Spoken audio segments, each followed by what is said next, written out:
찬양 하나님께서 기뻐 받으실 줄로 믿습니다. 할렐루야. 오늘도 하나님 말씀의 은혜가 우리 사랑하는 성도들의 심령 가운데 주시는 하나님의 은혜와 복이 되기를 주님의 이름으로 축복합니다. 기도에 관한 유명한 격언이 있습니다. 기도 없이 되는 일도 없지만 기도 없이 되는 일이 있어서도 안 된다라고 하는 격언입니다. 우리 하나님 앞에 예배하는 것, 기도하는 것, 그것보다 더 귀한 일은 없습니다. 하나님의 뜻에 순종하는 믿음, 그 믿음이야말로 이 세상을 이기는 우리의 힘이 될 줄로 믿습니다. 사랑하는 성도 여러분, 믿음이 무엇일까요? 믿음에 대해서 우리가 여러 가지로 얘기할 수 있지만 믿음이란 하나님도 있는 것이 아니라 하나님 밖에 없는 것입니다.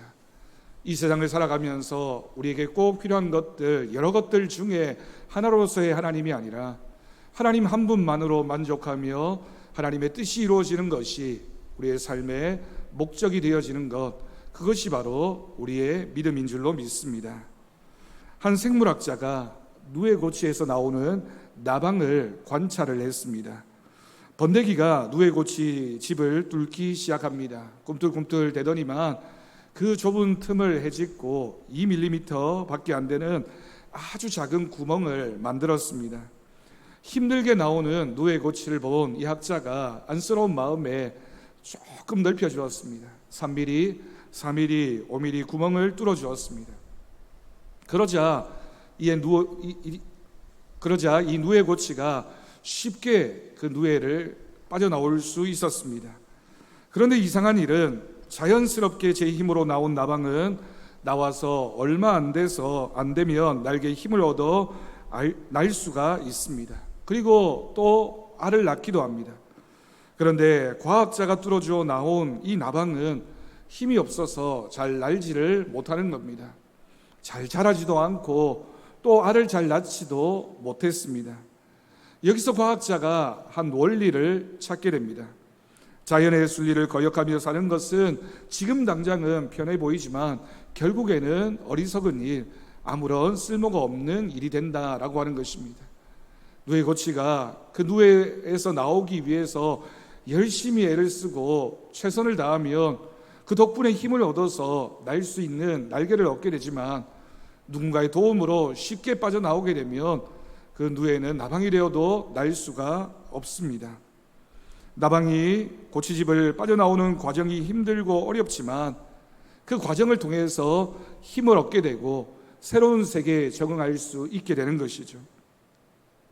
우리 인생이 그렇습니다. 우리가 인생을 살면서 고난받는 것을 좋아하는 사람은 아무도 없습니다.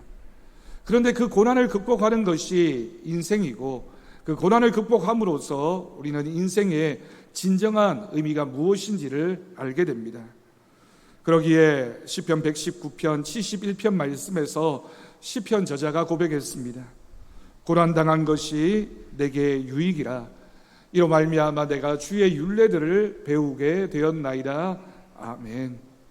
고난당하는 것이 누구에게나 힘들고 고통스러운 일임에 틀림이 없지만 고난당한 그 일이 나에게 유익이 된 것은 내가 그 고난을 통하여 하나님의 뜻을 알게 되고 하나님 말씀에 순종하는 방법을 배웠다라고 하는 뜻입니다. 여러분, 인생은 장애물 경기와 같습니다. 여러분 아마 초등학교 때 운동회 때 장애물 달리기를 해보신 적이 있을 겁니다. 어떤 때에는 굴렁쇠를 굴리면서 달려가야 됩니다. 어떤 때는 그물 밑을 기어서 어렵게 그곳을 통과해야 될 때도 있습니다. 어느 때에는 쪽지를 펴보니 선생님을 모시고 와서 달려가라고 해서 선생님 손 붙잡고 달려야 하는 때도 있습니다. 어느 때에는 줄에 달린 과자를 먹느라고 시간을 지체하기도 하고 어렵게 그 과자를 따서 달려가기도 합니다. 그런데 여러분, 그냥 달릴 때보다 여러 가지 그런 장애물이 있을 때 달려가는 것을 보면서 누구나 다 웃고 즐겁게 그 경기를 하게 됩니다. 우리는 지금 이 세상을 사는 동안 누구나 할 것 없이 장애물 경기를 하는 인생입니다. 우리 앞에 이런저런 모양은 다르지만 여러 가지 장애물이 놓여져 있어서 우리가 그 장애물을 넘기 위해서 얼마나 애를 쓰는지 모릅니다. 목적지에 다다를 때까지 끊임없이 반복되어지는 장애물이 때로는 고난으로, 때로는 아픔으로 우리에게 다가옵니다. 하지만 그 고난들, 그 장애물을 지나고 나면 나름대로 의미가 있고 즐거움이 있다고 여기면서 살아갑니다. 여러분, 세상에 고난 없는 인생이 어디에 있습니까? 늘 평안한 삶을 사는 사람이 누가 있습니까? 고난 없이 훌륭하고 위대한 인생을 산 사람은 없습니다. 왜냐하면 고난은 인간으로 하여금 겸손하게 만들어주기 때문입니다. 내가 모든 일을 다 할 수 있는 존재가 아니라 고난을 통해서 우리가 겸손할 수밖에 없고 하나님의 뜻이 이루어지는 것, 그것이 바로 내 인생의 목적임을 고백하게 될 때 그 고난을 통하여 우리는 배우게 됩니다. 내가 얼마나 보잘것없는 존재인지를 알게 되는 것이죠. 그래서 그 고난이 인간을 만들어줍니다. 때로는 그 고난이 하나님을 만나게 우리로 하여금 만들어줍니다. 이 땅에서의 소망이 아니라 하나님 나라에 대한 소망을 품고 살아갈 수 있도록 만들어주는 것도 고난 때문에 우리에게 주어지는 유익입니다. 미국에 랜스 암스트롱이라는 사람이 있었습니다. 사진 속의 주인공입니다. 여러분, 이 사람은 1971년 미국 텍사스에서 태어난 유명한 세계적인 사이클 선수입니다. 1996년 세계선수권 대회를 앞두고 이분이 고환암 진단을 받게 됩니다. 그래서 자신의 고환과 뇌 일부를 드러내는 대수술을 3번이나 받아야 했습니다. 많은 사람들이 이 사람은 가망이 없다, 아마 다시는 움직이지 못할 것이다, 뇌를 3군데나 잘라냈으니 이제는 사이클은커녕 제대로 생활하기도 어려울 것이다 라고 평가를 했습니다. 하지만 암스트롱은 다시 사이클을 시작했고 1999년부터 2005년까지 세계적인 프랑스의 사이클 대회인 투르 드 프랑스라고 하는 대회에서 7년 연속으로 우승하는 대기록을 세울 수 있었습니다. 이 대회는 프랑스에서 3,000-4,000km를 자전거로 주파하는 그런 대회입니다. 건강한 사람도 그 대회에 참석해서 완주하는 것이 어렵다고 하는데 7년 동안이나 완주를 했을 뿐만이 아니라 우승하는 기록을 세웠습니다. 그러면서 그가 남겼던 유명한 말씀, 나는 1%의 가능성만 있어도 이 도전을 멈추지 않을 것이다 라고 했던 그의 고백이 많은 사람들에게 감동을 주었습니다. 여러분, 하나님은 우리 인간들에게 고난을 주셨습니다. 하나님이 주신 고난입니다. 그것은 믿음에 대한 하나님의 시험입니다. 사는 길이 순탄하고 일이 잘 될 때에도 우리가 하나님을 섬길 수 있지만 그 반대 상황이 우리에게 찾아온다 할지라도 우리는 끝까지 하나님을 신뢰하면서 우리의 믿음의 길을 걸어갈 수 있느냐, 하나님이 우리에게 질문하십니다. 욥은 오늘 말씀이 바로 그 하나님의 질문에 대한 그의 신앙의 고백이고 대답입니다. 욥기 전체를 아우르는 그의 신앙, 욥이 어떤 믿음으로 그 시험을 이겨내었느냐를 말할 때 오늘 본문 말씀이 그의 대답이기도 하고 우리에게 주는 시험을 만난 우리에게 어떤 믿음으로 이겨내야 되는지에 대한 교과서적인 답을 우리에게 가르쳐 줍니다. 오늘 본문 말씀을 쉽게 번역하면 이렇게 번역할 수 있습니다. 비록 그가 나를 죽이실지라도 나는 주님만을 신뢰하고 그분 앞에서 내 자신의 삶을 유지할 것이다.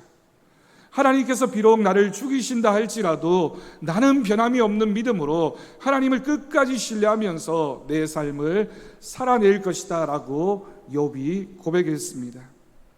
오늘 말씀에서 우리는 이 욥의 고백이 어떻게 해서 가능했는지, 우리도 이 욥의 고백을 기억하면서 우리의 인생에 여러 장애물들과 고난을 만났을 때 어떤 믿음을 가지고 우리가 극복할 수 있는지 3가지 대답을 함께 결단하면서 고백할 수 있기를 바랍니다.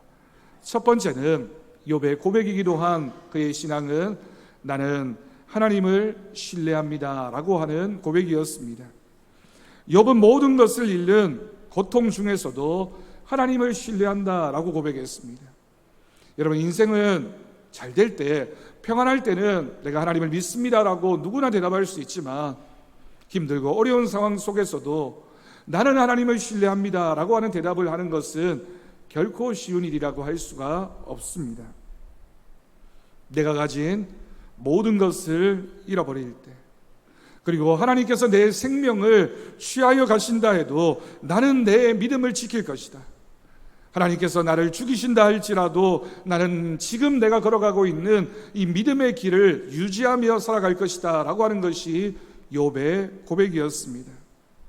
사랑하는 성도 여러분, 때로는 우리가 인생을 살면서 어떤 것을 잃어버렸다라고 생각될 때가 있습니다. 직장에서 해고를 당하기도 하고, 잘 되던 사업이 부도가 나기도 하고, 경제적으로 큰 손실을 입을 때도 있고, 믿었던 건강을 잃거나 또는 믿었던 사람으로부터 배신을 당할 때도 있습니다. 자녀와 가족과의 갈등이 생길 때도 있고, 우리의 인생에서 이런 어려움들을 만났을 때 우리는 무엇인가를 잃어버렸다라고 생각합니다. 최선을 다해 살아왔는데, 내가 정말 열심히 앞만 보고 달려왔는데 내 목표를 달성하지 못했을 때 내 소망이 사라졌다, 꿈을 잃어버렸다라고 고백하게 됩니다.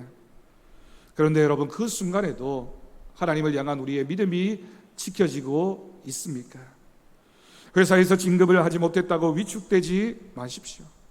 자녀가 좋은 학교에 지나가지 못했다고 해서 그것이 우리의 삶을 막아설 수 없습니다.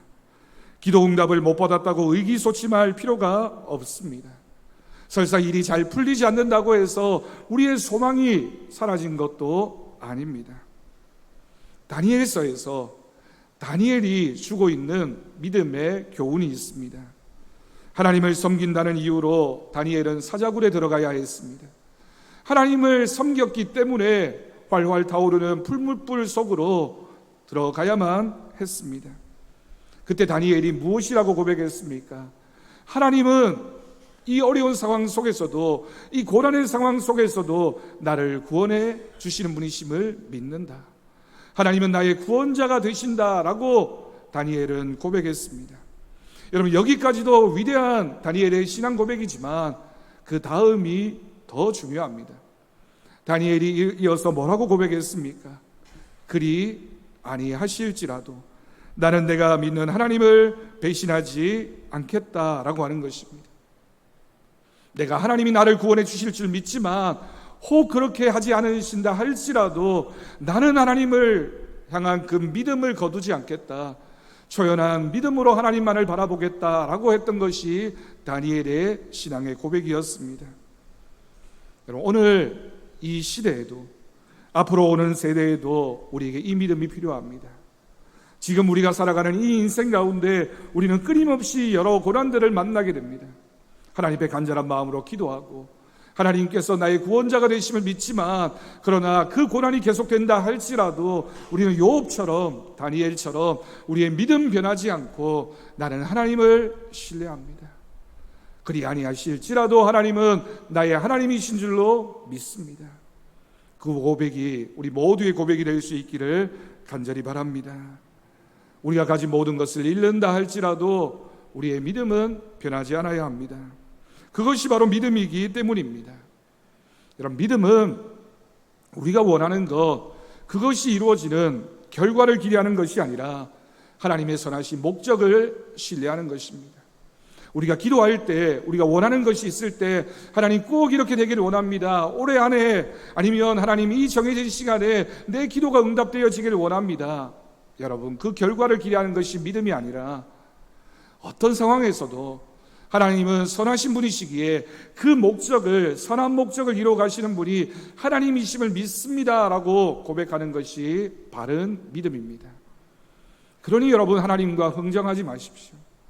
하나님 앞에 내 조건을 얘기하면서 하나님 이렇게 하시면 내가 하나님을 믿습니다, 그렇게 되기를 원합니다라고 주장해서는 안 됩니다. 하나님의 선하신 뜻이 이루어지는 것, 내 뜻을 뛰어넘는 하나님의 계획하심이 이루어지는 것이 우리의 믿음의 결과임을, 목적임을 우리가 고백할 수 있기를 간절히 바랍니다. 두 번째로 욥의 신앙의 태도는 인격적인 모욕도 견뎌내는 것이었습니다. 우리가 욥의 이야기를 읽으면서 욥이 정말 그가 무엇을 힘들어했을까를 생각해 보면 극심한 육체적인 고통이나 또는 자기 재산을 잃어버리는 것이나 사랑하는 가족들을 잃게 되는 것, 아마도 그에게 큰 고통이었을 겁니다. 하지만 그에게 있어서 이런 눈에 보이는 고통만큼이나 큰 고통은 마음의 상처였습니다. 특히 자신의 가까운 친구들이 자신의 아내가 찾아와서 비난과 정죄를 수용하고 견디기가 가장 힘들었습니다. 여러분, 누군가가 고통을 당하면 사람들은 너나 할 것 없이 인과응보식으로 그 고난을 해석하게 됩니다. 뭔가 잘못이 있어서, 네가 죄를 지어서, 너에게 무슨 문제가 있어서 이런 일이 일어났을 거야 라고 생각합니다. 그리고 가혹하게 해석합니다. 네가 그 전에 그런 잘못이 있었으니까 이런 결과가 온 거야 라고 말하는 것이 바로 바리새인의 생각이었고 사탄이 우리를 넘어뜨리는 방법입니다. 고난이 왔을 때, 아픔의 상황을 우리가 경험할 때 우리도 누군가에게 그런 말을 너무 쉽게 하기도 하고, 또 누군가도 나에게 우리의 고난에 대해서 함부로 평가하고 지적하고 얘기하는 것이 결코 도움이 되지 않는 우리들의 마음의 상처입니다. 욥기가 그것을 우리에게 들려줍니다. 욥의 친구들이 찾아와서 위로한다고 합니다. 위로하러 와서는 네가 분명히 하나님 앞에 뭔가 지은 죄가 있기 때문이니 네가 죄를 지금 고백해야지만 너의 문제가 해결될 것이다 라고 얘기했습니다. 여러분, 고난에 처한 사람들에게 우리가 함부로 정의라는 이름으로 잣대를 들이대서는 안 된다는 것이 욥기의 또 다른 주제입니다. 내가 고난을 겪을 때 누구나 알 것 없이 사람들의 눈길이 두려움을 경험하게 됩니다. 때로는 우리가 질병에 걸렸을 때, 질병에 걸려서 당하는 고통보다 주위 사람들의 시선이 더 아프게 느껴질 때가 있습니다. 코로나가 초창기일 때 우리는 모두 경험했습니다. 코로나에 확진이 되면 확진으로 인한 어려움보다 주위 사람들이 가지는 편견이나 나를 바라보는 시선이 더 힘들게, 더 어렵게 느껴지는 경우가 있었습니다. 그런데 긍휼의 마음으로 위로해 주어도 위로가 될까 말까 한데, 아픈 상처에 더 큰 고통을 주는 우리의 말과 우리의 생각과 우리의 표현과 우리의 간섭들이 서로에게 얼마나 큰 상처를 주게 되는지 모릅니다. 우리는 고난을 겪고 있는 사람들을 함부로 정죄하지 않기를 바랍니다. 입장을 바꾸어 놓아야 합니다. 여러분, 그것을 성경에서는 긍휼이라고 표현합니다. 여러분, 긍휼의 마음은 그 사람의 입장에서 서서 그 사람의 마음으로 내가 그 사람을 이해해 주는 것이 긍휼입니다. 얼마나 아픈지, 얼마나 고통당하고 있는지, 얼마나 마음 무너지는 경험을 하고 있는지 그 사람의 마음에 공감하는 것, 그것이 바로 긍휼의 마음입니다. 불완전한 사람이기 때문에 당연히 가질 수밖에 없는 허물을 탓하기보다는 불완전한 사람임에도 불구하고 가지고 있는 좋은 점을 이해하려고 애쓰는 것, 그렇게 그 사람을 평가해 주는 것, 그것이 바로 긍휼의 마음입니다. 아프고 힘들고 질병 가운데 있는 지체들의 그 마음의 형편을 함께 공감해 주는 것, 하나님이 기뻐하시는 그리스도인의 마음입니다. 욥은 가장 위로가 필요한 그 시점에서 자신을 위로해 주어야 하는 아내가 자신을 버렸습니다. 친구들 좀 마저 위로가 되지 못하고 번거롭게 하고 상처를 주었습니다. 그런데 욥이 위대했던 것은 그런 인간적인 어떤 소망도, 인간적인 어떤 위로도 없는 그 상황에서 하나님이 주시는 위로를 고백하면서 하나님을 신뢰하는 믿음이 변하지 않았습니다. 혹 사람들은 나를 이해해 주지 않는다 할지라도 하나님은 나를 알고 계신다. 사람들은 다 나를 버린다 할지라도 하나님은 결코 나를 버리지 않으신다. 하나님은 내 마음의 중심을 아시는 분이시다. 하나님이 나를 알고 계시니 나는 기쁘다라고 하는 것이 욥의 고백이었던 것입니다. 여러분, 이것이 바로 끝까지 믿음을 지킬 수 있었던 욥의 믿음의 비밀입니다. 하나님이 알아주시면 족합니다. 하나님이 아시니 나는 내 믿음을 지킬 것입니다. 그 믿음으로 하나님을 신뢰하며 우리의 믿음을 지켜나가는 저와 여러분이 되어지기를 간절히 바랍니다. 마지막 세 번째, 하나님의 침묵 속에서도 하나님을 신뢰했던 욥입니다. 욥은 지금 고난을 당하고 있는데 이 고난에 대한 원인을 알 수가 없었습니다. 여러분, 우리가 고난을 당할 때 가장 막막한 것이 바로 원인을 알 수 없는 고난일 때 우리의 마음이 무너지게 됩니다. 아무리 생각하고 따져보아도 왜 자신이 이런 고난을 당하는지 이해하기가 어렵습니다. 그래서 욥이 할 수 있었던 것은 하나님께 울부짖는 것이었습니다. 하나님 앞에 기도하는 것이었습니다. 간절한 마음으로 하나님 앞에 울부짖고 기도하면 하나님이 응답해 주셔야 되는데 하나님은 욥에게 침묵하셨습니다. 대답하시지 않고 묵묵부답이신 겁니다. 하나님을 찾으려고 앞으로 가도 만날 수가 없었고 뒤로 물러서도 하나님은 계시지 않았습니다. 욥의 마음이 어떠했을까요? 얼마나 답답했을까요? 그전에는 기도하면 하나님이 항상 자신의 기도에 응답해 주셨는데 이 순간만큼은 이 극심한 고통 가운데, 고난 가운데 하나님을 찾았지만 하나님이 침묵하고 계십니다. 우리는 알 수 없는 고난 앞에서 왜 나에게 이런 고난이 왔습니까? 하나님, 내가 뭘 그렇게 잘못했습니까? 라고 기도하게 됩니다. 그런데 욥은 이렇게 기도한 다음에 그 다음에 더 이상 자신의 고난에 대해서 하나님께 묻지 않았습니다. 조용히 엎드릴 뿐입니다. 원인 모를 고통에 대하여 하나님의 섭리로 받아들이기로 의연하게 결심했습니다. 내가 다 이해할 수 없는 것이 있다.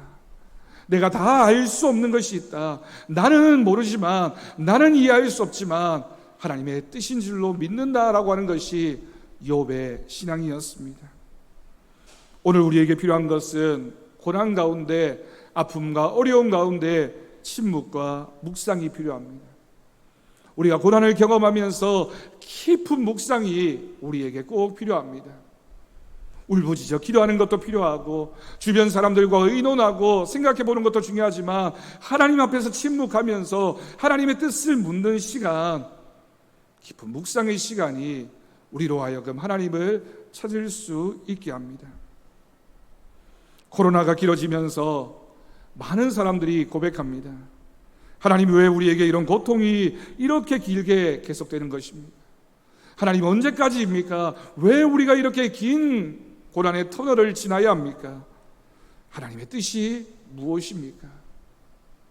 여러분, 우리는 하나님의 뜻을 알 수 없습니다. 하나님이 왜 우리에게 이런 큰 전염병을 세계적으로 주셨는지, 그리고 언제까지인지, 어떻게 우리가 이것을 극복할 수 있는지 솔직히 우리는 알 수가 없습니다. 여러분, 그 시간에 우리는 하나님 앞에 그 말씀을 깊이 묵상해야 합니다. 나의 아픔과 시련과 혹독한 고난을 놓고 힘써서 기도하는데 하나님이 아무런 말씀 안 하셔도 우리는 여전히 하나님을 신뢰할 수 있습니까? 기도한다고 더 나아지는 것도 없는 것 같은데 하나님이 대답하지 않으시는 그 상황에서 우리는 그럼에도 불구하고 하나님을 붙잡고 하나님 앞에 침묵하며 하나님의 뜻을 구할 수 있습니까? 자꾸만 발버둥 치고 애를 쓰면 쓸수록 더 큰 어려움이 찾아온다 할지라도 우리는 하나님을 향한 그 신뢰를 지킬 수 있습니까? 그때에도 나는 하나님께 따지지 않고 환경을 받아들일 수 있는가? 그리고 하나님 앞에서 우리는 이런 귀한 믿음의 고백으로 욥처럼 설 수 있는가? 하나님이 물으십니다. 다시 한번 욥의 고백을 읽습니다. 비록 그가 나를 죽이실지라도 나는 주님만을 신뢰하고 그분 앞에서 내 자신의 삶을 유지할 것이다. 욥이 그런 귀한 믿음의 고백으로 하나님 앞에 섰습니다. 여러분, 이런 표상적 모델의 최고봉은 예수님이십니다. 누가복음 22장을 보면 예수님은 겟세마네 동산에 올라가셔서 간절한 마음으로 하나님 앞에 기도하셨습니다. 십자가 고난을 앞두고 하나님께 대답을 구하는 기도를 드렸습니다. 필사적으로 기도하셨습니다. 성경의 표현 그대로 땀방울이 핏방울이 될 정도로 간절한 마음으로 하나님 앞에 기도했습니다. 그러나 똑같은 내용의 기도를 3번이나 하나님 앞에 기도했지만, 생사를 걸고 기도했지만 하나님은 대답하지 않으십니다. 하나님 아버지께서는 침묵하셨습니다. 자신의 아들 예수님의 기도인데도 불구하고 대답하지 않으셨습니다. 그럼에도 예수님은 하나님 앞에서 그 믿음을 거두지 않고 전적으로 하나님을 신뢰하셨습니다. 예수님의 십자가 위에서 죽으실 때도 마지막으로 애절하게 절규하셨습니다. 나의 하나님 어찌하여 나를 버리시나이까. 하나님의 아들 예수 그리스도가 하나님을 향해서 하나님 왜 나를 버리십니까? 라고 기도했지만 하나님은 그때에도 침묵하셨습니다. 이런 절망적인 상황에서도 예수님은 마지막 고백을 하십니다. 누가복음 23장 46절 말씀입니다. 예수께서 큰 소리로 불러 이르시되 아버지 내 영혼을 아버지 손에 부탁하나이다 하고 이 말씀을 하고 하신 후 숨지시니라. 아멘. 하나님께서 거절하신다 할지라도 대답하지 않으신다 할지라도 나의 모든 삶을 하나님께 맡깁니다. 여러분, 이것이 바로 절대적인 신앙입니다. 오늘을 살아가고 있는 우리에게 이 믿음이 필요합니다. 이 믿음은 우리를 향한 하나님의 사랑을 확신하는 것입니다. 어떤 상황에서도 변함이 없으신 하나님을 향한 믿음을 지키면서 절대적인 믿음으로 하나님을 신뢰하는 믿음으로 하나님 앞에 서는 것입니다. 옛날에 너무 가난해서 글을 배우지 못한 한 처녀가 먼 지방으로 시집을 가게 되었습니다. 시간이 지나고 해가 갈수록 고향 생각이 간절했지만 농사일이 바빠서 고향에 다녀올 엄두를 내지 못했습니다. 그러다가 친정어머니에게 자신의 마음을 담아서 편지를 쓰게 됩니다. 글을 쓸 줄 모르는 처녀였기 때문에 이 세력이 원래부터 글을 못 쓰니까 자신의 마음을 그림으로 그렸습니다. 며칠 뒤에 고향에 편지가 도착했습니다. 첫 편지이니 사람들이 모여서 도대체 무슨 내용으로 편지를 썼나 보자라고 편지를 뜯어보니 그림이 그려져 있는 겁니다. 커다란 굴뚝과 그 위를 나는 새가 그려져 있었습니다. 그 그림을 본 사람들이 아무리 생각해봐도 이 그림이 무슨 뜻인지 알 수가 없는 겁니다. 그런데 친정어머니가 그것을 보더니 읽었습니다. 집에 가고 싶은 마음은 굴뚝 같은데 갈 새가 없습니다. 이제나 저제나 집에 돌아가기만을 간절히 바라고 있는 그 마음은 그림으로도 표현되어졌던 것입니다. 그 누구도 알 수 없었던 그 마음의 표현을 그 엄마는 알 수 있었습니다. 여러분, 우리가 엄마에게 전화를 걸어서 우리가 지금 어떤 상황 가운데 있는지 다 말하지 않아도 전화기, 수화기 너머로 엄마라고 부르기만 해도 그 어머니는 그 자녀의 마음을 다 알아줍니다. 우리가 하나님 앞에 나와서 간절한 마음으로 구절구절 다 얘기하지 않더라도 주님이라고 한마디 고백하기만 해도 하나님은 우리의 마음을 다 알아주시는 분이십니다. 우리가 어떤 형편 가운데 있는지, 우리의 상황이 어떠한지, 우리가 얼마나 상심한 마음으로 이 자리에 나와 있는지 주님이라고 부르는 그 순간 하나님은 우리의 마음을 아십니다. 우리 하나님은 우리의 모든 형편과 처지를 아시는 분이십니다. 절망의 상황에서, 절대 고독의 상황에서, 누구도 나를 알아주지 못하고 나도 나 자신을 믿을 수 없는 그런 상황에서 우리가 할 수 있는 것, 하나님 아버지라고 한번 부르는 그 음성만으로도 하나님은 우리의 마음을 아십니다.